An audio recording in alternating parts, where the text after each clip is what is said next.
प्रभु राम पृथ्वी उपरे 10,000 रु अधिक वर्ष शासन करथिले। तांकर एते बड़ शासन काल मध्यरे भगवान राम एते महान काम करिसंती जहा कि हिंदू धर्म को गोटे गौरवशाली इतिहास देइछि। ताहले भगवान राम केमिति पृथ्वी रु लोप पाई गले एवं कौन से कारण थिला जहा पई तांको तांको परिवार को छाड़ी विष्णु लोक फेरिबा को पड़ला ताहा पद्म पुराण रे वर्णित अछि। दिने जणे वृद्ध संत तांको पाखकु आसिले एवं तांको सह एकांतरे चर्चा करने को निवेदन कले। से संतक कथा सुनी प्रभु राम तांको गोटे कक्ष को नहीं गले एवं द्वार रे लक्ष्मण को जगाई कहिले, जदि केही भी ऋषि एवं मु कथा होतिबा बेले व्याघात करने को चेष्टा करे तेबे मु तांको स्वयं मृत्युदंड देबी। तापरे श्रीराम एवं से वृद्ध साधु भीतर को गले एवं बाहर लक्ष्मण प्रहरा देले। भीतर रामंक सह जाइथिबा व्यक्ति जणे ऋषि नथिले, से थिले कालदेव, जे कि विष्णुपुररु आसीथिले रामचंद्र को फेराई नबा पई।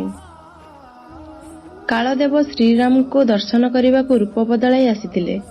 ठीक से समय रे से कक्षर द्वार पाखकु ऋषि दुर्वासा आसिले।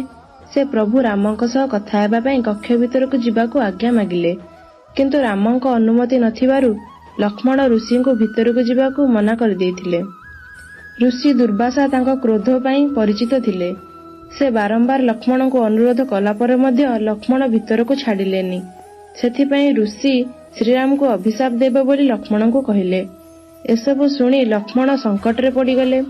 से तांको भाई को बंचेबे ना तांको आज्ञार पालन करिवे।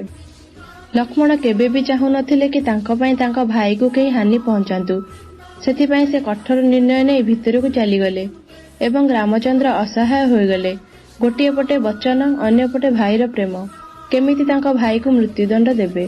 सेठु रामचंद्र कठिन निर्णय नै लक्ष्मण को वनवास पठाई देले, कारण सेतेबेले वनवास ही मृत्यु सहित समान थिला। किंतु एपटे लक्ष्मण जे कि गोटे क्षण भी तांको भाईक बिना रहु नथिले, ए कष्ट सही न पारी दुनिया को छाड़िबा को निर्णय कले। से सरजू नदी पाखकु गले एवं पानीर गभीर को चली गले।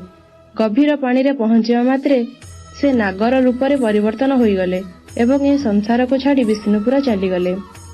लक्ष्मण का चली जिबार देखि सेपटे राम मध्य धैर्यहरा होई गले। जेमिति लक्ष्मण रामंक बिना रही परिबे नाही, ठीक सेमिति राम मध्य लक्ष्मणक बिना रही पारले नाही। जेतेबेले प्रभु राम ए संसार को छाड़िबा निष्पत्ति नै सारथिले एवं निजर समस्त राज्य निजर पुओ एवं निज भाईर पुत्र को देई देइथिले, सरजू नदी पाखकु चलिले एवं तापरे सरजू नदीर मध्य पाखकु चलीगले एवं सेठारु अदृश्य होईगले। नदीर भितरु भगवान विष्णु प्रकट हेले एवं श्रीरामचंद्र विष्णुपुर चलीगले। एही प्रकार प्रजावत्सल राजा रामचंद्र ए धरा को त्याग करथिले।